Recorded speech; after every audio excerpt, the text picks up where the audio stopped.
Bueno. Tras la derrota de ayer, cada argumento que escucho es peor que el anterior. Resulta que ahora estoy escuchando mucho el argumento y es lo que vamos a desmentir. Que por cierto, más allá de eso también voy a enseñar unas imágenes lamentables del hijo de Simeone. Aunque es un poco, honestamente, más de Atlético. Pero antes de ello, vamos con el tema. Está recibiendo muchas críticas también los jugadores. Porque teóricamente uno de los principales problemas ayer, según dicen algunos o muchos, es un problema de la actitud. Es un problema de que corrieron muy poco, que no tenían la actitud que deberían de tener. Prácticamente que se la tocaron. Y esto lo he dicho yo muchas veces. Es lo típico, ¿no? El argumento más fácil de dar cada vez que se pierde es decir que es que no corrió lo suficiente, que no se esforzó lo suficiente y que es un problema de actitud. Es la típica. Es que es increíble porque siempre que el Real Madrid pierde, siempre hay muchos que vienen con el argumento de la actitud. No, es que el equipo no corrió lo suficiente, es que... Y son cosas que dices tú, pero sin ningún sentido, ¿no? Y vamos a ver otro dato más que no mostré en el vídeo anterior. Y es un dato que al fin y al cabo que simplemente sea un dato, y esto no quiere decir que sea el ejemplo del por qué el motivo no es un tema de actitud. Yo creo que evidentemente no lo es. No es un tema de actitud. A mí es un poco de cajón que no es un tema de actitud. Pero yo creo que lo que os voy a mostrar ya de por sí dice mucho, ¿no? Del gran problema que tuvo el equipo. Y es obvio que es un problema de posicionamiento y por eso yo hago tanto hincapié en el entrenador. Que evidentemente los jugadores podían haber estado mejor, por supuesto, pero es que honestamente, lo que digo siempre, tampoco puedes pedirle peras al olmo. Bueno, vamos con la alineación, que esto ya lo habéis visto en el vídeo anterior. Y ahora nos vamos a fijar en una estadística. Si le damos aquí, nos va a decir dónde estaba de media la mayoría de veces los jugadores tanto de Atlético de Madrid como de Real Madrid. Y vamos a fijarnos dónde estaba la mayoría de veces los jugadores de Real Madrid. Que aunque no nos lo marca no nos pone el nombre del jugador, pero sí que pone el número, ¿vale? Bueno, vamos a ver antes porque es interesante hacer una comparativa. Fijaos en la mayoría del tiempo cómo estaba colocado el Atlético de Madrid. Si os fijáis, al fin y al cabo, en gran parte, digamos, ¿no? Está ocupando casi toda la zona del campo. Esta sería como la posición de ataque. Es verdad que como empezaron ganando, iban más que todo en verdad a la contra. Esta sería la posición de ataque. Evidentemente, estos serían los jugadores de los delanteros, ¿no? Y si os fijáis, al fin y al cabo, más allá de que sí, que están, digamos, con una línea defensiva baja, porque casi todo el tiempo estuvieron más que todo al contraataque, ya que de forma inteligente el Cholo Simeone dijo: ¿que tú quieres la pelota con 5 centrocampistas? Pues toma la pelota. A mí qué más me da.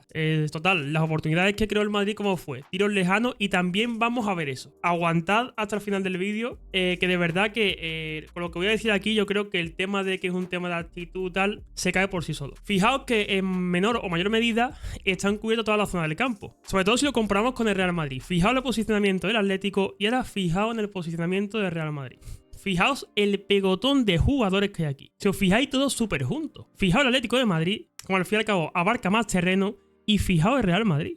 ¿Por qué es esto? Pues evidente, porque hay un cúmulo de centrocampistas que no tiene ningún sentido. Y evidentemente se te acumula un montón de centrocampistas y lógicamente te falta profundidad. Y por eso, si nos fijamos en la posición media de los jugadores, vemos que el Atlético de Madrid está mucho mejor posicionado que el Real Madrid. ¿Por qué? Porque al fin y al cabo cada jugador abarca más terreno. Y en cambio, fijaos cómo está lo de Real Madrid. Todos súper juntos sin ningún sentido. Que al fin y al cabo incluso hasta se solapan. Porque ¿qué sentido tiene que por ejemplo, Fede Valverde aquí, justo aquí al lado ya hay otro, Camavinga, ya justo aquí al lado Modric? ¿Qué pasa? Que se están solapando. Si es que solamente viendo este gráfico, hay algo que tú dices, coño, aquí algo va mal. Como un jugador, por ejemplo, como Fede Valverde, que son jugadores de largo recorrido, y resulta que la mayoría del tiempo ha estado al lado de Camavinga y al lado de Luka Modric, que es que están prácticamente pegados. Es que fijaos, ¿qué sentido tiene que jueguen pegados? Pero es evidente cuando juegas con tantos centrocampistas. ¿Por qué? Porque su naturaleza va a ser que estén por el centro del campo, como es lógico, lo cual hay una clara y evidente falta de profundidad. Y sí, ¿de qué te sirve, por ejemplo, hacer un ataque si prácticamente están casi todos juntos y hay cero profundidad? Pues evidentemente no tiene ningún sentido. Lo que solemos ver que es un partido de a dos manos, muchos pases de aquí para acá, de aquí para acá, de aquí. Imaginaos, esta posición sería más adelantada, cerca del área, pero un pase aquí, un pase aquí, un pase aquí. Como mucho, con suerte, para terminar la jugada, un tiro lejano, luego de nuevo pases aquí, hasta que el Atlético te la roba y te crea la contra, básicamente. Bueno, De hecho, incluso si nos fijamos, porque estoy mirando en SofaScore y me gusta también compartir, digamos, los datos y tal con otras páginas web para que no parezca, ¿no?, que hay mucha gente que dice, no, que SofaScore es realmente que está en contra del Madrid. No tiene mucho sentido, pero bueno. Esto es en GoScore, ¿vale? Y en GoScore, si os fijáis en la crónica del partido, una crónica del partido que se basa en datos estadísticos, ¿vale? No es una opinión personal de ellos, es basado en datos estadísticos del partido. Y aquí nos dice que, es que fijaos, es el claro ejemplo, dices tú, que el Madrid no tenía sentido como estaba plantado. Primero, dice que uno de los puntos fuertes del Atlético fue que realizaron robos de balón a menudo. O sea, ¿cómo puede ser que un equipo, si está jugando con 5 centrocampistas, le roben el balón a menudo? Ya de por sí, ahí dices tú, aquí algo funciona mal. Porque a priori, es lo que yo digo muchas veces, y es la falsa creencia. La falsa creencia de que porque tenga muchos centrocampistas quiere decir que va a tener más control del juego. Que tener más centrocampistas te puede asegurar en parte tener más precisión en el pase, ok. Pero tener más control del juego es absurdo. Y aquí lo vemos. Fijaos, jugando con 5 centrocampistas y en cambio uno de los puntos más fuertes del Atlético fue precisamente que no paraba a menudo de quitarte la pelota. Bueno, y quiero ir directamente con el Real Madrid, que es lo que me llama la atención, ¿no? Porque fijaos, dice, uno de los puntos fuertes, uno de los datos que más hizo el Madrid fue que el Madrid prefería jugar con pases al hueco. Y eso, de hecho, lo vimos a menudo. O sea, está jugando con 5 centrocampistas y veíamos a menudo cómo la jugada del Madrid era poner un balón en largo, ya sea a Rodrigo o ya sea a Jude Bellingham. Cosa que dices tú, pero ¿qué sentido tiene? O sea, a mí me parece bien, de hecho me gusta, porque al fin y al cabo en parte puede hacer que sea incluso más vertical el juego, muy, entre comillas, ¿no? A mí me gusta que haya pases al hueco, por supuesto, si no, no habría profundidad. Pero el tema es, si vas a jugar a pases al hueco, ¿qué sentido tiene que pongas a 5 centrocampistas? Es que no tiene ningún sentido. Por eso yo digo que es que de verdad, que es que no entiendo nada de Carleto, porque es que no veo ninguna coherencia. No veo de verdad ni una coherencia. Porque cosa distinta es que diga, bueno, ha jugado con 5 centrocampistas y ha jugado mucho, digamos, ¿no?, a hacer jugadas rápidas, a querer llegar al área rival a base de rapidez, pero es que no es el caso. Es que las oportunidades del Madrid, la mayoría era básicamente a través de un tiro lejano. Que de hecho es como mete el gol el Real Madrid de Toni Kroos, que es desde fuera del área. Luego las oportunidades del Madrid era desde fuera del área. No es que tú digas, bueno, tiene sentido que el Real Madrid con 5 centrocampistas intentaba, digamos, hacer jugadas, intentaba hacer triangulaciones, jugadas rápidas en corto en el área para meterse hasta adentro. Que es que no era el caso. De hecho, todo el tiempo veíamos 2 tipos de jugadas y ninguna tenía sentido. O bueno, uno tenía sentido, pero dices tú, si solamente te dedicas a ello, pues complicado. Una era a través del tiro lejano, que tú dices, ok, tiene sentido que teniendo a Kroos y teniendo a Fede Valverde, uses el tiro lejano. Pero también estamos lo de siempre. Evidentemente, tienes un rival. Y si el rival ve que te estás dedicando a hacer tiros lejanos, pues llega un punto que te tapa la posición de tiro y tal, y te lo complica. Y la otra forma que tenía Real Madrid de intentar crear ocasiones era haciendo centros a Rodrigo. Es que había muchísimas veces que Bellingham ni siquiera estaba en el área y le hacían centros a Rodrigo. Y dices tú, ¿pero qué coño estáis haciendo mandándole centros a Rodrigo? Y pasó más de 2 veces. Que no estoy hablando de que fuera una... No estoy siendo ventajista, lo hicieron una vez, que puede pasar porque no han levantado la cabeza. Que no. Es que mínimo lo vi en más de 2 ocasiones. Que pusieron un centro sin ni siquiera estar Bellingham en el área, estando Rodrigo. Y dices tú, ¿pero qué sentido tiene que haga un centro si solamente está Rodrigo? ¿Pero qué pretende? Y si al menos tú dices, bueno, fue un centro raso. No. Pero es que centro... por arriba. Que eran balones, digamos, entre comillas, bombeados. Y dices tú, pero ¿qué lógica tiene eso? Además que había como una especie de mecanismo, entre comillas, aunque no me gustó tampoco porque tampoco creo que fuera un mecanismo, pero sí que había como un pequeño automatismo de que era llegar casi a línea de fondo o estar cerca de línea de fondo y había centro. Y evidentemente, muchas veces, lógicamente, a Bellingham no le daba tiempo de llegar, porque por mucho que Bellingham, como quien dice, esté jugando de media punta, tiene ese instinto de bajar a recibir.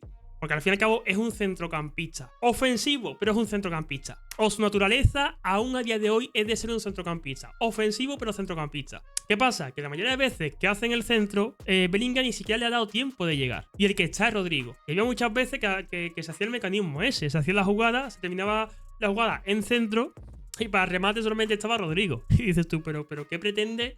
¿Qué pretende? ¿Que Rodrigo le remate... estando al lado de Jiménez o algo, haga algo? Sí, que evidentemente puede fallar los centrales del Atlético, pero no es algo normal.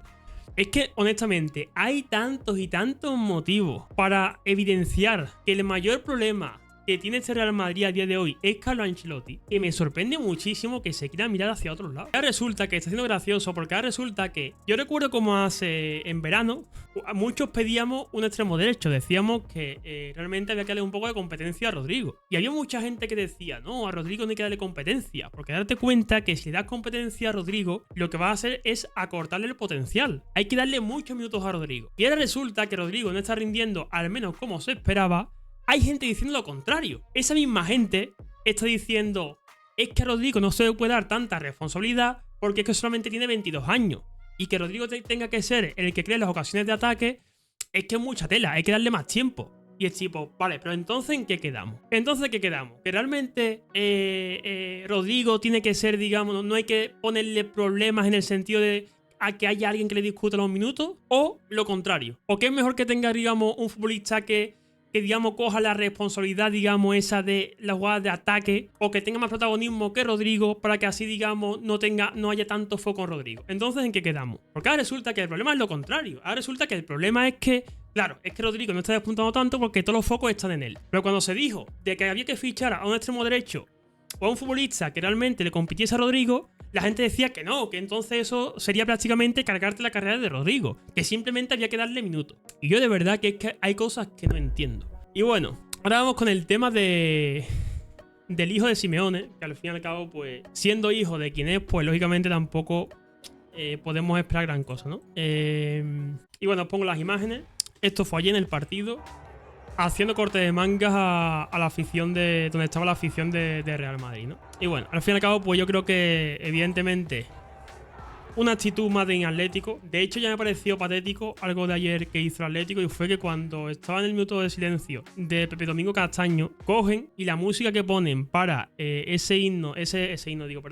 ese minuto de silencio, ponen el himno del Atlético de Madrid, cuando Pepe Domingo Castaño en ningún momento ha dicho que sea del Atlético de Madrid, al menos yo no lo he escuchado. Yo sepa, era del Deportivo de La Coruña, creo, y le ponen el himno del Atlético de Madrid en el minuto de silencio. Tipo, pero ¿qué coño estáis haciendo, tío? ¿Qué coño estáis haciendo? Que sois unos sin valores. Y esto, evidentemente, el hijo de Simeone, pues una más. Una más de una afición que no todos, pero la mayoría son lamentables. Sí, la mayoría son lamentables. No todos, gracias a Dios, pero la mayoría terita. Y bueno, el hijo de Simeone, que al fin y al cabo es probablemente de los entrenadores más hipócritas que yo he visto en mi vida. Un tío que cobra prácticamente lo mismo que Vinicius, Rodrigo y cualquiera que otro más, incluso que siendo otros 4 o 5 jugadores de Real Madrid a la vez, y va hablando de que son un equipo pequeño y tal.